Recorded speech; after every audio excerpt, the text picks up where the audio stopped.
The directive from Mr. Henderson had been delivered with his usual forced conviviality, a greasy film over a core of unease I'd learned to detect after 7 years with GeoVerity Solutions. We were surveyors, map makers in an age where satellites supposedly charted every square inch of the globe. Our job was often ground truthing, confirming the data, or exploring discrepancies for clients who valued precision and, frequently, discretion. This one, however, felt different from the outset. Elias, Jenna, Marcus, Henderson had said, gesturing us into his too-tidy office, the scent of stale coffee and industrial carpet cleaner, a familiar assault. Got a new project. Bit of a priority. Clients keen on a quick turnaround. He never named clients if he could avoid it, especially the ones whose checks cleared with an almost aggressive silence. He brought up a satellite image on his large monitor. Most of it was the typical high-resolution green and brown tapestry of the Osprey National Forest, a vast wilderness preserve about a day's drive north. But near the center, in what was designated Quadrant 73 Delta, there was a patch. It wasn't cloud cover, nor was it the sharp, angular shadow of a sensor glitch. It was a fuzzy, pixelated smear, like a coffee stain on the digital print, roughly circular and several square miles in area. Data reconciliation, Henderson had explained, waving a dismissive hand at the screen. Latest orbital pass shows this anomaly. Older datasets, even our own from a few years back, show contiguous forest. USGS topographicals, same thing. Just trees. He then pulled up a scanned image of a much older map, a faded thing from the 1950s, predating the satellite era by a good margin. This old survey, probably done by hand, shows a small cluster of structures labeled Stillwater Creek Settlement right about there. He tapped the blurry area on the satellite image. Probably an old mining camp, long gone. Or maybe the cartographer had a bit too much whiskey that day. Jenna Holloway, our communications and GIS specialist, leaned closer to the screen, her brow furrowed. That's not a standard data corruption pattern, Mr. Henderson. It looks almost selectively degraded. Like something is interfering with the imaging for that specific zone. Jen was sharp, rarely missed a detail, and possessed a healthy skepticism for easy explanations. Henderson offered a thin smile, which is why we're sending the best. Go in, take a look, confirm it's just a canopy illusion or a data ghost. Standard survey, GPS tagging, photographic records. Prove there's nothing there but what should be there, and we bill handsomely for putting the client's mind at ease. Marcus Cole, our junior geologist and field assistant, practically vibrated with poorly concealed excitement. At 24, Mark still viewed these assignments as adventures, a chance to escape the confines of data processing and get his boots dirty. So, we're Ghostbusters, but for geography? He'd quipped. I didn't share his enthusiasm, nor Henderson's feigned nonchalance. There was a tightness around Henderson's eyes, a subtle tension in his shoulders that belied his casual tone. He wanted this done quickly, yes, but he also seemed to want it off his desk with a minimum of fuss, as if handling something distasteful. When do we leave? I'd asked, my voice carefully neutral. Sunrise tomorrow, Henderson replied. Standard loadout. Check in with the Osprey Ranger Station at North Fork. Let them know your general area of operation. After that, you're on your own. It's pretty remote country. The preparation was routine, a familiar checklist of equipment and supplies. High-precision Trimble GPS units, a ruggedized tough book for data logging, the Iridium satellite phone, emergency beacons, total station, laser rangefinders, and enough camping gear and rations for a week, just in case. We loaded everything into the company's heavy-duty 4x4 truck, its suspension built for the kind of roads that barely deserve the name. Jen double-checked the comms gear, her expression still thoughtful. I ran a deeper diagnostic on the archived satellite imagery for 73 Delta, she said, tapping at her tablet. The anomaly isn't new. It's been appearing, faintly, then vanishing, on some of the older, lower-resolution passes for the last decade. But it's never been this pronounced. This clear a null space. Could be atmospheric interference unique to that valley system. I offered, though it felt like a weak rationalization even as I said it. or specific foliage that absorbs or reflects certain satellite sensor bands differently. Maybe, she conceded, but her eyes said she didn't believe it any more than I did. Mark, meanwhile, was meticulously stowing away his geological hammer and sample bags, humming softly to himself. For him, the mystery was the draw. For me, it was a job, and one that was starting to prickle at the edges of my professional composure. The drive north was uneventful, transitioning from urban sprawl to rolling farmland, then finally to the increasingly dense forests that marked the approach to the Osprey National Preserve. The North Fork Ranger Station was a small, weathered log building, smelling of pine resin and damp wool. The ranger on duty, a man named Peters, with a face like sun-baked leather and eyes that seemed to have seen too many seasons, listened to our stated purpose with a distinct lack of interest. Quadrant 73, Delta, he'd repeated, consulting a large, coffee-stained map tacked to the wall. Deep woods, old growth. Haven't had anyone officially in there for years. Used to be some logging roads, but they'll be mostly reclaimed by now. Watch for bears, got a few grizzlies moving back into the southern sectors, and cell service is non-existent past Eagle Ridge. Satellite phone should be your only reliable comms. He made no mention of any settlements, past or present, nor any strange phenomena, just another tract of wilderness. Standard warnings, standard disinterest. Beyond the ranger station, the paved road quickly gave way to gravel, then to deeply rutted dirt tracks that clawed their way up into the mountains. The truck handled it well, but it was slow going. The forest closed in around us, ancient conifers draped in moss, their canopy so thick it cast the forest floor in perpetual twilight. After another 3 hours, the track we were following dwindled to little more than a game trail, too narrow and overgrown for the truck to proceed. "This is as far as the workhorse takes us," I announced, pulling to a stop in a small clearing barely large enough to turn around. "From here, it's Shank's mare." We were still a good 5, maybe 6 miles from the edge of the coordinates Henderson had indicated for Quadrant 73 Delta. We shouldered our packs, the weight familiar and grounding. Jen carried the primary Trimble unit and the comms gear. Mark had the geological kit and spare batteries. I carried the total station, the emergency medical kit, and the old-fashioned, reliable Brunton compass that had never let me down. The air here was different. Cooler, yes, but also heavier, charged with an almost palpable stillness. The usual forest sounds, birdsong, the rustle of small animals, were strangely muted. It was quiet, too quiet. As we hiked, following the bearing I'd taken from our last reliable GPS fix, I noticed the first subtle signs of trouble. My handheld Garmin, usually rock solid, began to flicker. The satellite acquisition bars would drop from full to 1, then jump back up, only to drop again. "Jen, you getting anything stable on the Trimble?" I asked over my shoulder. She paused, consulting the device mounted on its survey pole. "It's jumpy, Elias. Coordinate drift is way outside acceptable parameters. It's like the constellation can't get a clean lock in this specific area. I'm getting ghost signals." Mark, ever the optimist, just grinned. "Maybe there's some weird magnetic anomaly. Could be interesting rocks." I fell back on basics, compass and map reading, skills honed over years in places where technology was a fickle friend. The terrain was steep, the undergrowth thick. After another hour, we came across something that wasn't on any of our modern maps, digital or paper, an old trail, so overgrown it was almost invisible, but definitely man-made once. It led roughly in the direction of the anomaly, and, according to my calculations, towards where the Stillwater Creek settlement from the 1950s map might have been. "This could be it," I said, pointing. "An old access trail to that settlement, if it ever existed." The trail was narrow, winding deeper into the silent woods. The oppressive quiet persisted, broken only by the crunch of our boots on fallen leaves and the occasional snapped twig. The air itself seemed to resist our passage, thick and cloying. We followed the faint trail for what felt like an eternity, the forest pressing in.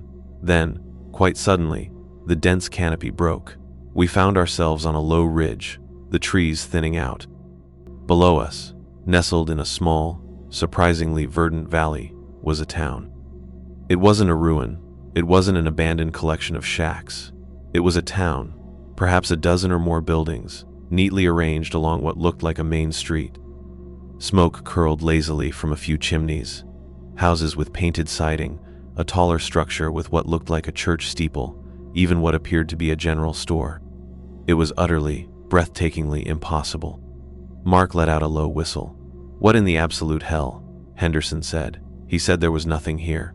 His voice was a mixture of awe and disbelief. Jen just stared, her face pale. This can't be here. It's not on any database. No permits, no records. It shouldn't exist." Her voice was tight with a dawning professional offense, as if the town itself was a personal affront to her carefully curated data. I felt a profound sense of dislocation, the ground seeming to tilt beneath my feet. Every instinct, every year of my career, screamed that this was wrong. This valley, this town, defied every piece of information we possessed. Yet, there it was, solid and real, in the late afternoon sun. I could see the glint of glass in windows, the sway of trees in what might be a town square. And by the look of it, the creek that ran through the valley, glinting silver in the distance, had to be Stillwater Creek. The silence from the town was as unnerving as the silence of the forest had been. No sounds of life drifted up to us. No dogs, no voices, no engines. Just the smoke from the chimneys, a silent testament to occupation. "Well," I said, my voice sounding rougher than I intended, the word hanging heavy in the still air.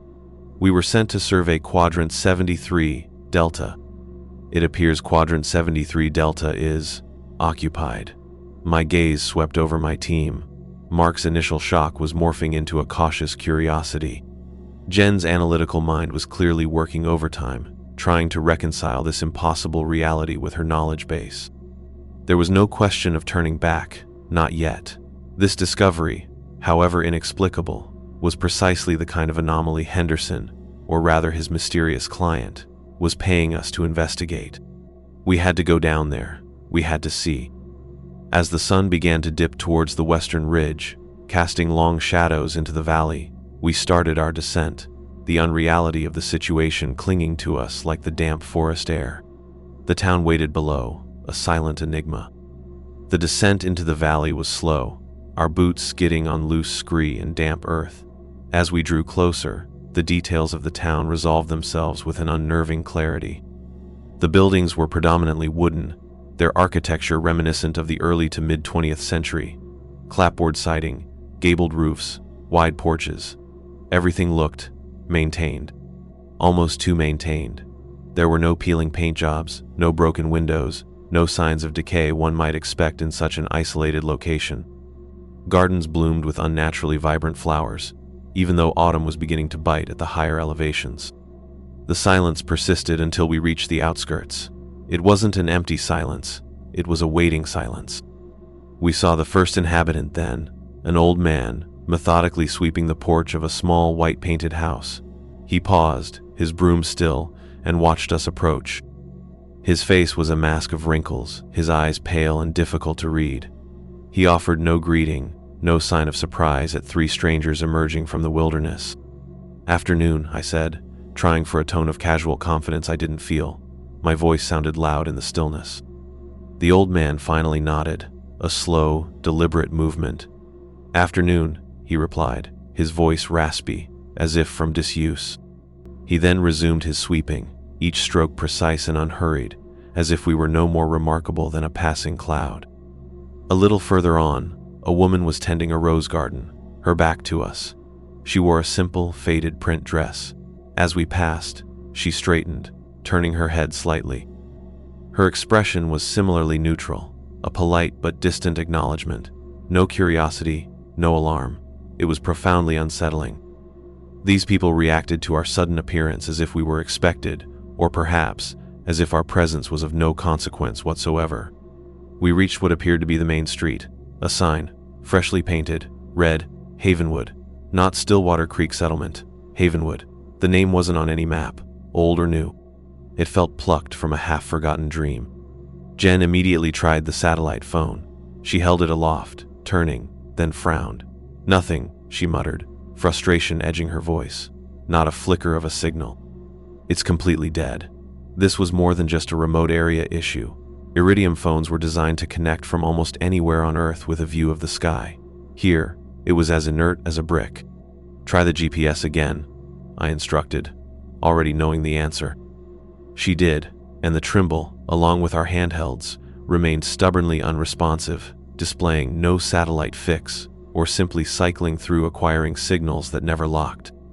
Our short-range radios, the ones we used for team communication, crackled with an aggressive static when Jen and Mark tried testing them from opposite sides of the street, barely 50 feet apart. "We're dark," I stated, the words feeling heavy. "Completely cut off. No GPS, no sat phone, no radio." The implications began to sink in with chilling weight. We were isolated not just by geography, but by some invisible technological barrier.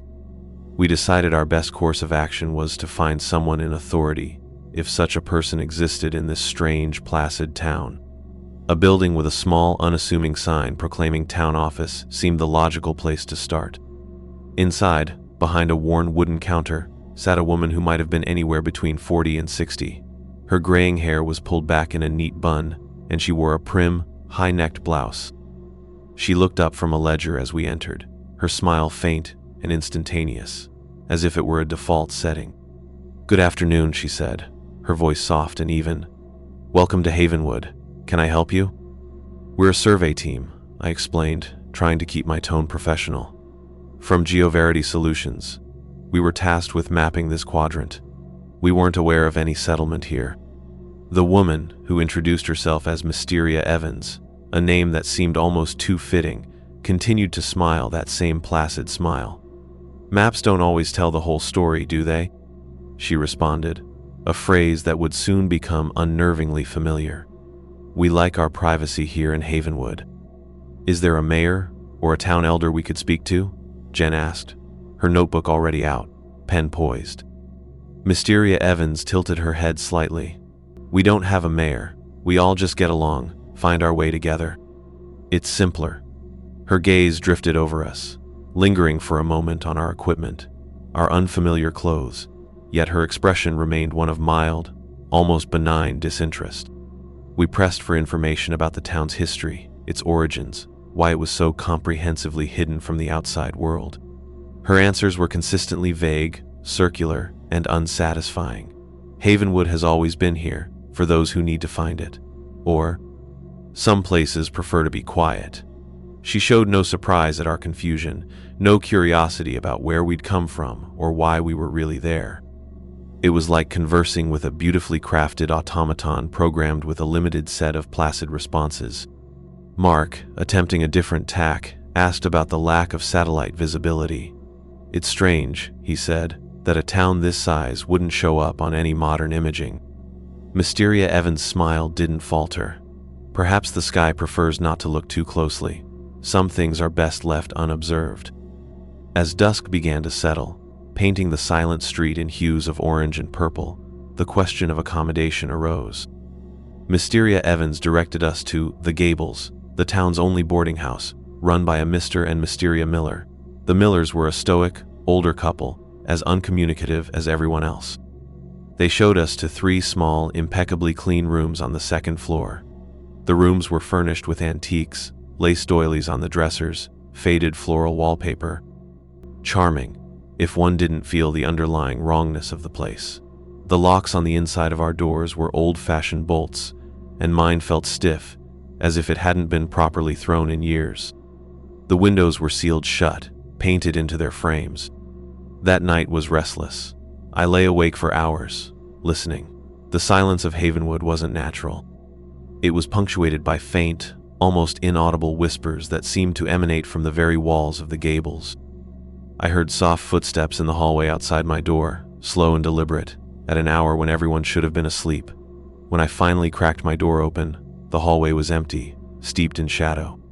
Mark reported a similar experience the next morning, his face pale, dark circles under his eyes.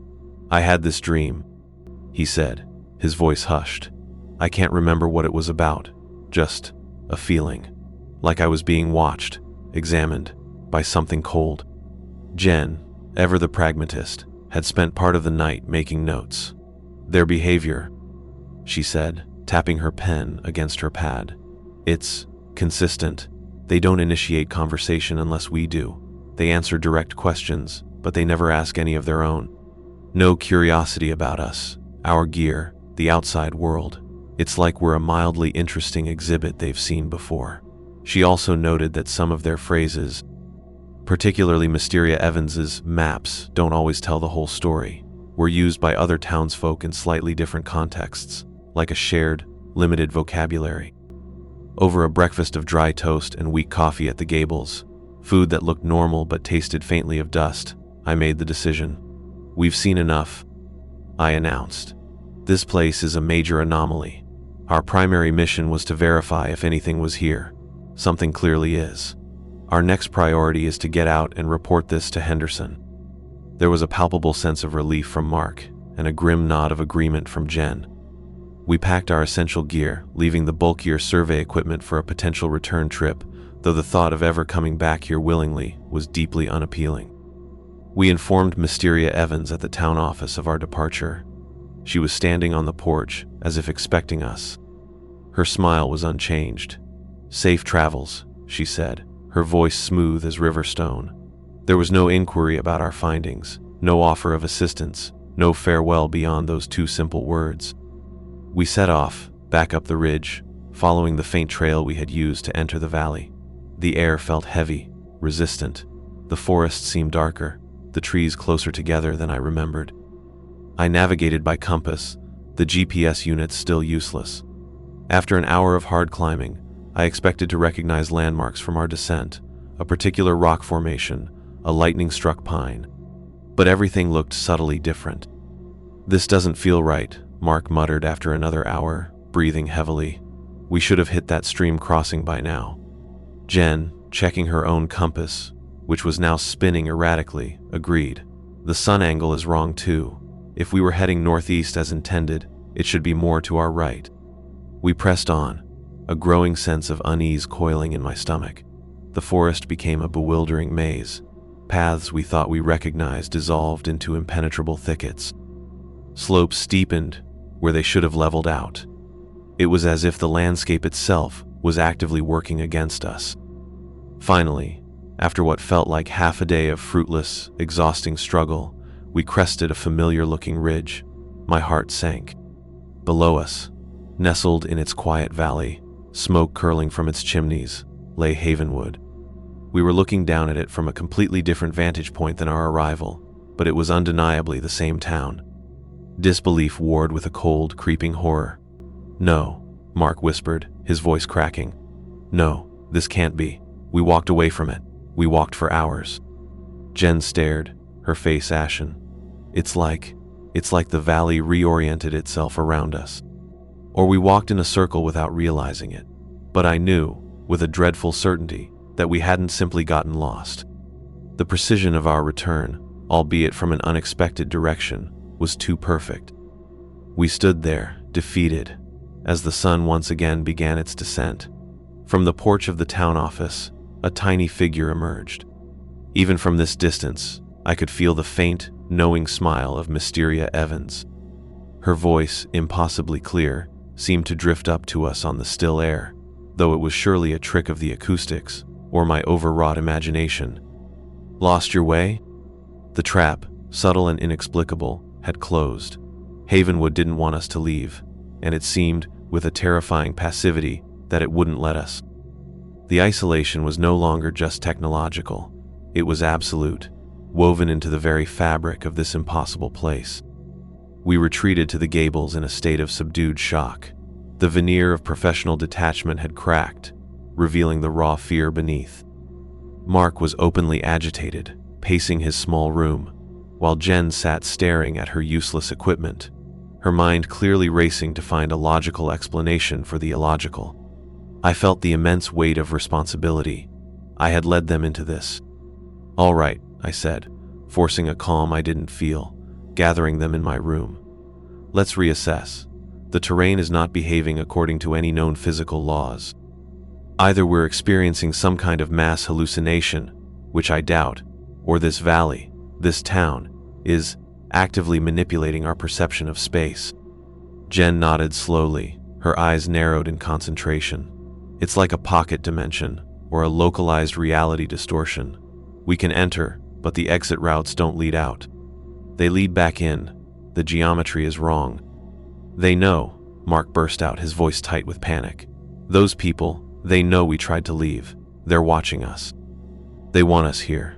He looked wildly around the room, as if expecting to see eyes peering from the faded wallpaper. Easy, Mark, I said, trying to project reassurance. Panic won't help us. We need information. Jen, I want you to continue observing the townsfolk. Document everything, their routines, their interactions, any deviations, anything that seems out of place, even for this place. Mark, discreetly explore the town's perimeter. Don't go far into the woods, but see if you can identify any boundaries, any changes in the environment that might indicate where Havenwood ends and the real world begins.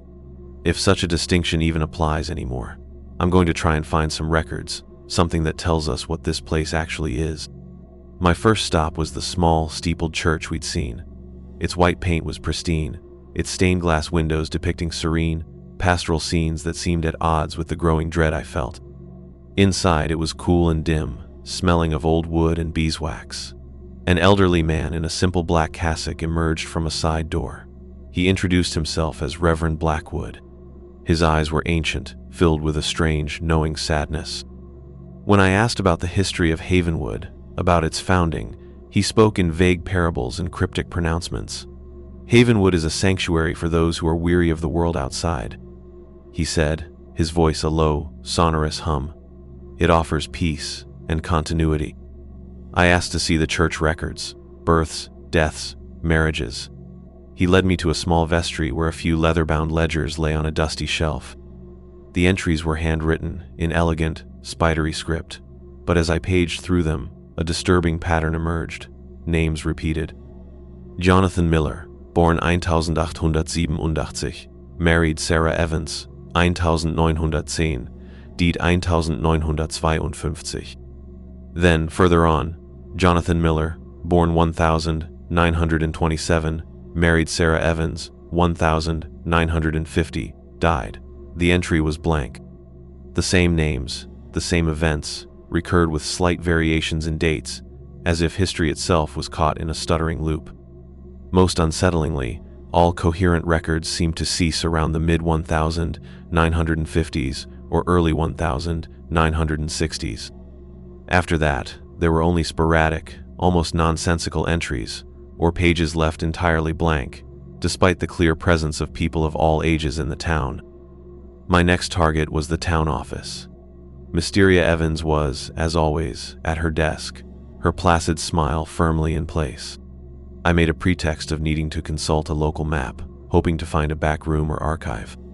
She politely informed me that their only maps were of Havenwood itself, and you seem to have explored most of that already.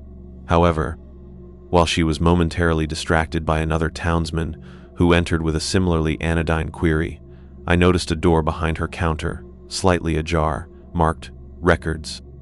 Later that day, under the guise of stretching my legs, I slipped back into the town office. It was empty. The records room door was unlocked. Inside, dust lay thick on sagging shelves crammed with cardboard boxes. I pulled one down. It was filled with old newspapers, the Havenwood Chronicle. The paper was yellowed and brittle. The headlines were mundane. Church bazaar a success. Record harvest expected. New schoolmarm arrives. But like the church ledgers, the dates became problematic. Issues from the 1930s, 40s, and early 50s reported on a thriving, normal little community. Then, abruptly, the quality of printing degraded. The stories became repetitive, sometimes printing the exact same articles weeks or months apart. The last discernible date I could find was from 1958. After that, the boxes contained only blank newsprint, or pages filled with meaningless, scrawled symbols. In another box, my blood ran cold. I found a collection of moldering journals, their bindings crumbling. They were written by different hands, in different decades, one clearly from the 1970s, another perhaps the 80s or 90s, judging by the penmanship and vernacular. They were a chronicle of despair. Each told a similar story: explorers, hikers, lost souls who had stumbled upon Havenwood. They described the same initial pleasantries, the growing unease, the failed attempts to leave, the dawning realization of their imprisonment. One entry, from a woman who identified herself as a botanist, read, "Day 47, or is it 50? The paths always lead back. The people here, they are not people, they are echoes. I saw young Timothy today, the boy who brings the milk. He hasn't aged a day since I arrived. He said the exact same thing about the weather as he did last week and the week before. They are part of the scenery, meticulously maintained. But who maintains it, or what?" Another, scrawled in a desperate hand by someone who seemed to be a former academic, spoke of the caretakers or the shepherds. He theorized that the town was a construct, an elaborate illusion designed to, what? He didn't know. It seems to feed, he wrote, not on flesh, but on essence, on hope. We are exhibits in a zoo, or crops in a field. Slowly, we become like them, empty. Part of the pattern. The final pages were filled with increasingly incoherent ramblings, then stopped mid-sentence. Meanwhile, Jen's observations confirmed the journal's terrifying implications. "They don't eat, not really," she reported back, her voice low and tense. "I watch the millers at the gables. They sit down to meals, but they mostly just move the food around on their plates. The goods in the general store, they look real, but the cans are often unlabeled, or the brands are decades out of date, yet the contents seem fresh. Nothing new ever seems to arrive from outside, yet nothing runs out. And the children, I've been watching a group playing by the creek. They're playing the exact same game, with the exact same dialogue, every day at the same time. It's a performance." Mark's explorations of the town's perimeter yielded equally disturbing results. "The forest isn't just confusing, Elias," he said, his face pale and strained. "It's alive. Or controlled. I marked a tree with a distinctive blaze, walked 50 yards, turned back. The blaze was gone. The tree itself looked different. Paths appear and disappear. It's like the edge of town is a soft boundary, constantly shifting, rewriting itself to keep us in." He then recounted an encounter that made my skin crawl. He'd seen Sarah, a young woman with braided hair he'd exchanged a few pleasantries with near the general store a couple of days prior. He approached her, hoping for a more candid conversation away from the main street. "She smiled when she saw me," Mark said, his voice trembling slightly. "And then she said, 'Lovely weather we're having, isn't it? Though a touch cool for this time of year.' Word for word, Elias. The exact same thing she said to me 2 days ago. Same intonation, same little tilt of her head. I tried to ask her something different, about her family. She just paused for a full 10 seconds. Her eyes went blank, like a doll's. Then she smiled again and said, 'My family is very well. Thank you for asking. They enjoy the peace of Havenwood.' It wasn't an answer. It was a pre-recorded message. The pieces were falling into place, forming a horrifying mosaic. The townsfolk weren't just insular or secretive. They were not truly sentient in the way we understood it. They were constructs, mimics, puppets dancing on invisible strings, their behavior governed by a set of programmed routines. Havenwood was a meticulously crafted illusion, and we were its newest, unwilling cast members. The true, direct confrontation came on our 4th night, or perhaps it was the 5th. Time itself was beginning to feel elastic, unreliable, within Havenwood's confines. Mark, already frayed and sleep-deprived, was becoming increasingly agitated by the constant, oppressive surveillance we felt. Against my explicit instructions to always stay together after dark, he was lured out of the gables. Jen and I were in my room, poring over the photocopies I'd managed to make of the most lucid journal entries, using my field camera in lieu of a copier. The images stored on a data card that was now our most precious artifact, when we heard it, Jen's voice, or a very good imitation of it, calling from outside, down the street. "Mark? Mark, I need some help with this sensor. It's acting weird." Jen looked at me, her eyes wide. "That's not me." A sudden cold dread gripped me. "Mark." I threw open my door. His room, across the hall, was empty. The front door of the gables was slightly ajar. "Damn it," I hissed, grabbing my heavy-duty flashlight. "Stay here, Jen." "Like hell," she retorted, already on her feet, her own light in hand. We hurried out into the unnaturally silent street. The moon was hidden behind a thick bank of clouds, and the few street lamps cast pools of sickly yellow light. "Mark," I called out, my voice swallowed by the oppressive quiet. We found him at the edge of town, near the point where the main street dissolved into the encroaching forest. He was standing, facing away from us, talking animatedly to a figure that, in the dim light, looked exactly like Jen. Same height, same build, same jacket she always wore. "Mark, don't," I yelled, but it was too late.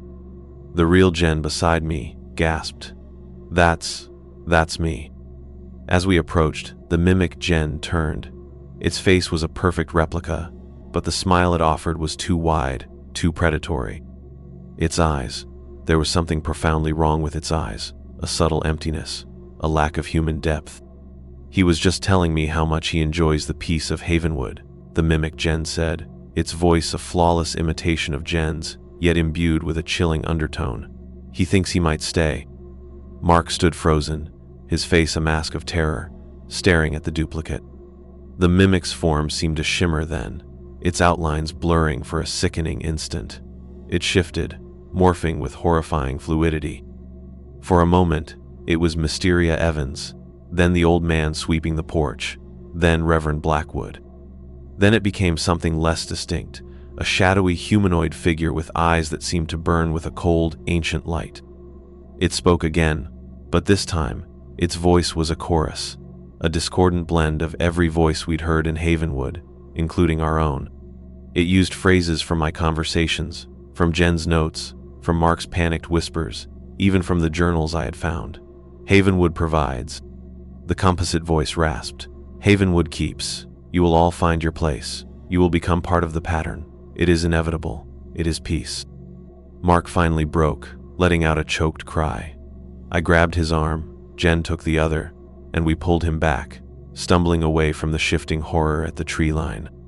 The entity made no physical move to pursue us, but its myriad eyes watched us retreat, and the composite voice echoed in our minds. "You cannot leave what you have already become part of." Back in the dubious safety of the gables, the three of us huddled together, the full, monstrous reality of our situation crashing down. Havenwood wasn't just a lost town or a geographical anomaly.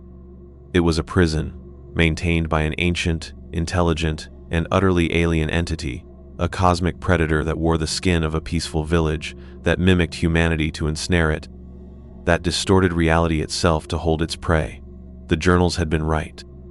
It was feeding, not on our bodies, but on our minds, our identities, our hope, slowly digesting us until we too became empty puppets in its perpetual, meaningless play. The blank spot on the satellite imagery, Henderson's vague unease, the powerful, unnamed client. It all clicked into a terrifying picture. We hadn't been sent to investigate a data glitch. We had been sent as offerings, or perhaps as a test of the entity's current boundaries. The institution we worked for, the chain of command we trusted, had, knowingly or unknowingly, led us into the jaws of something beyond comprehension. The sense of betrayal was a cold, bitter knot in my gut, adding another layer to the isolating horror of Havenwood. Mark was deeply traumatized, lapsing into long silences, punctuated by shudders. Jen, however, seemed to find a grim new resolve in the face of absolute confirmation of the supernatural. Her analytical mind, though horrified, was now focused on the entity itself. As for me, the weight of command, of their safety, pressed down with crushing force. Escape was no longer a matter of navigation. It was a matter of confronting something that could rewrite the rules of existence. "We need a new plan," I said, my voice hoarse, looking at the photocopied journal pages spread across the small table.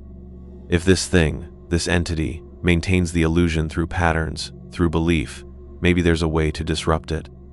One particular journal, written by a physicist named Dr. Eris Thorne, no relation, a chilling coincidence, who had vanished in the late 1970s, offered a sliver of a hypothesis.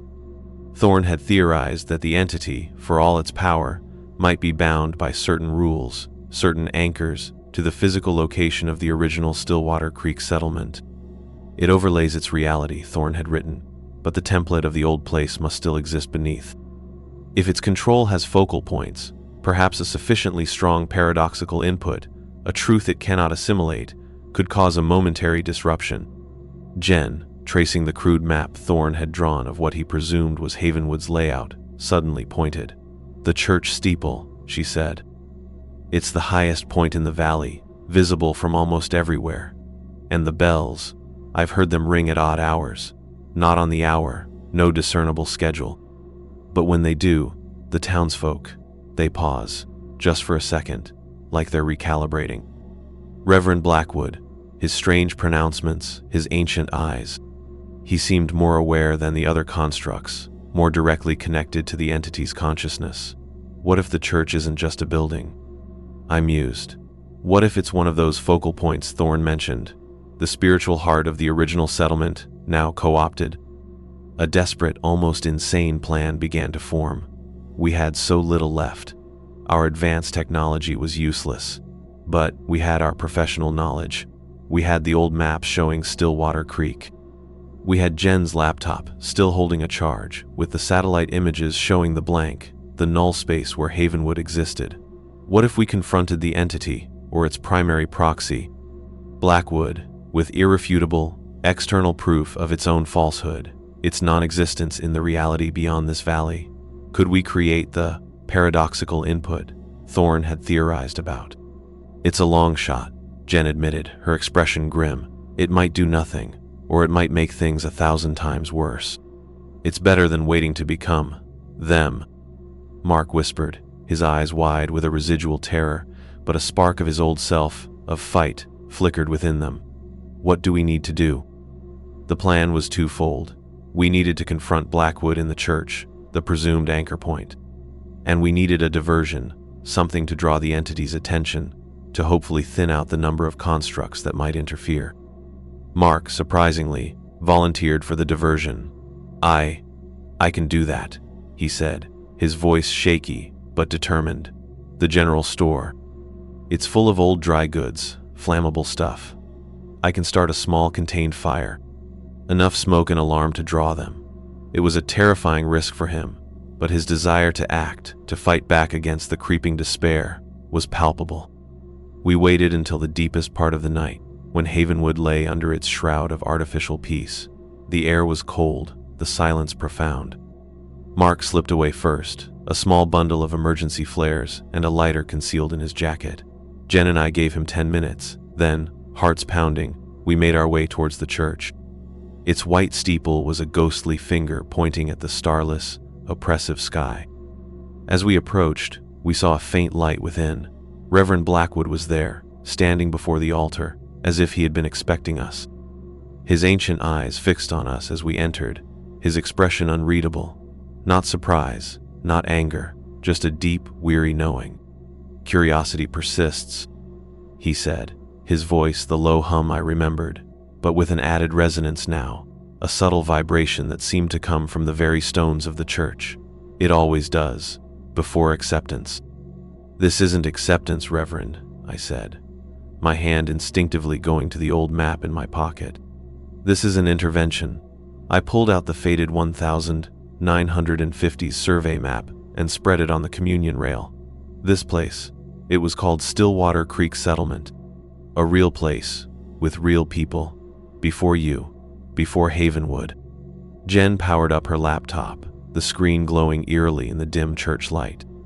She turned it to face Blackwood, displaying the satellite image of Osprey National Forest, with quadrant 73 Delta, a glaring, featureless blank. "This is what the world outside sees," she said, her voice clear and steady despite the tremor I knew she must be feeling. "Nothing. You don't exist. This town, this Havenwood, it's a fiction. A ghost on the land that isn't even registered as a shadow." For the first time, I saw a flicker in Blackwood's composure, a tightening around his mouth, a brief dimming of the light in his ancient eyes. The air in the church grew colder, the low hum intensifying, pressing against my eardrums. Existence is perception, Blackwood, or the entity speaking through him, intoned. The voice was deeper now, layered. We perceive. You perceive us. Therefore, we are. The church lights began to dim and warp. Shadows in the corners seemed to writhe and deepen. The entity launched its counterattack, not physical, but psychological. Images, sharp and agonizingly real, flashed through my mind. Henderson, back in his office, laughing dismissively after we'd left, saying to an unseen person, "They bought it." Bait taken. Visions of my family, their faces slowly fading, their memories of me eroding until I was a stranger. I saw Jen's meticulously ordered world collapsing into chaos, Mark screaming in a padded cell. No, I gritted my teeth, fighting against the psychic assault. This isn't real. You are a parasite, feeding on stolen lives in a stolen valley. I pointed to the old church records I'd seen, though they weren't physically present. Those names, those lives in your ledgers, they stopped. You stopped them. You're a broken record, playing the same sad song over and over. Jen, white-faced but resolute, added her voice. Your patterns are flawed. Your mimics are imperfect. We see the cracks in your illusion. The church itself began to groan, the ancient timbers creaking as if under immense pressure. Outside, a confused shouting arose. Mark's diversion. I could faintly smell smoke. The illusion of Havenwood was being stressed. Some of the townsfolk constructs, I imagined, would be drawn to the commotion at the store, their programming kicking in, but their forms might be unstable. Blackwood's form wavered, like a heat haze. The pattern must hold. It hissed, the chorus of voices within him becoming more discordant, more desperate. A sudden insight, born of Thorne's journal and pure desperation. The entity was tied to the belief in Havenwood, by its constructs, perhaps even by its own strange consciousness. If we could shatter that belief, even for a moment, at its core.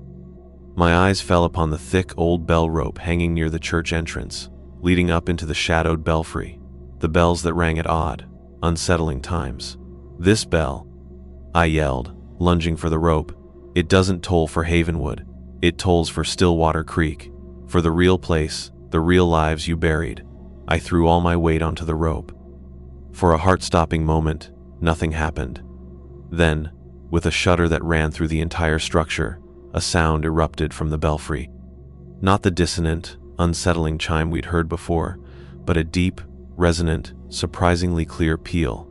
A true bell, ringing out with astonishing power. The effect was instantaneous and violent. The church lights shattered.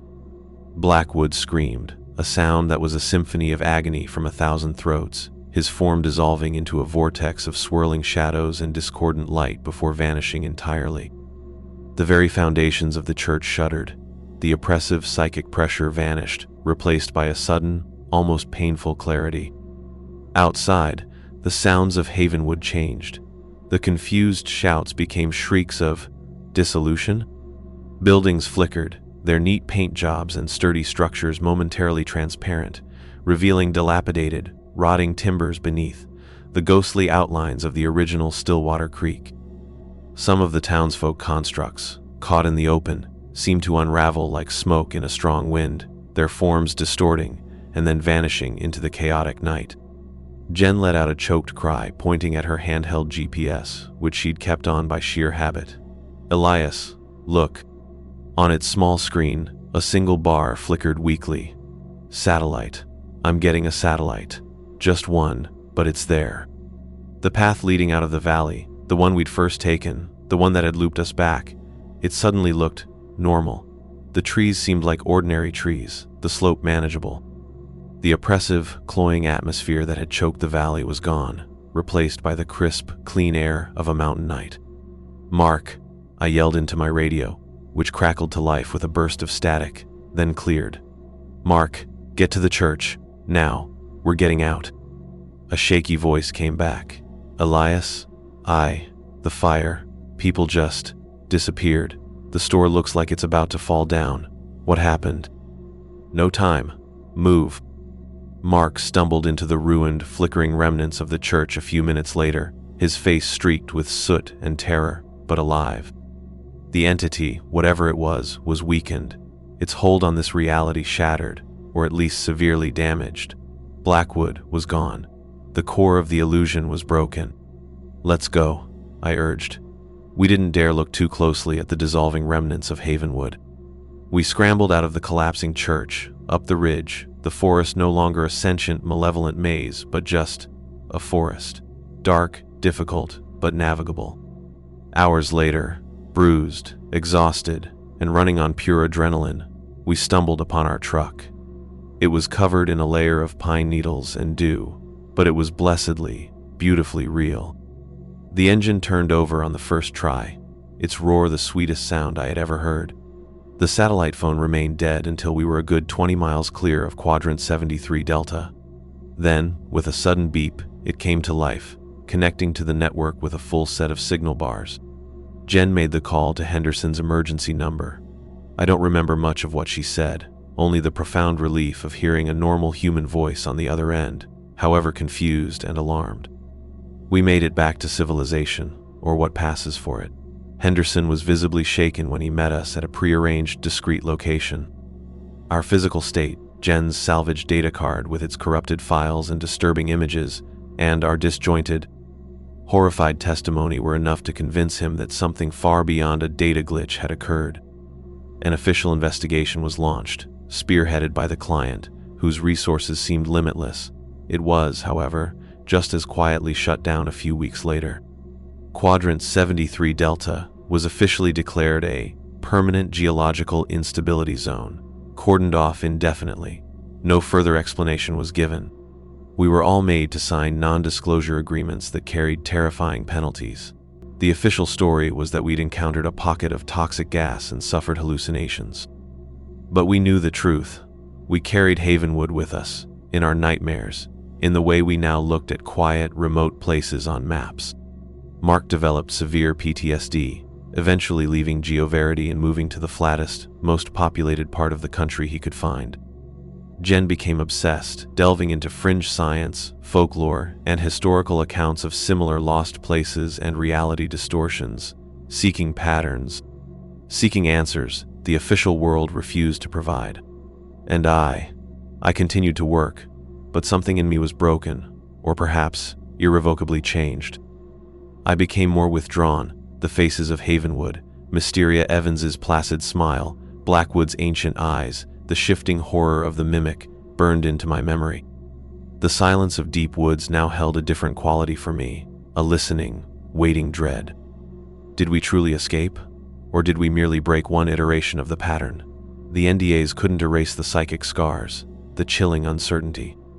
Sometimes, late at night, when reviewing new satellite imagery for some mundane project, my eyes would drift towards the coordinates of Quadrant 73 Delta. It was always there, that persistent, fuzzy blank spot. But on rare occasions, if the connection was poor or the image refreshing slowly, I thought I saw something else, a flicker, a single, impossibly distant point of light within the digital void.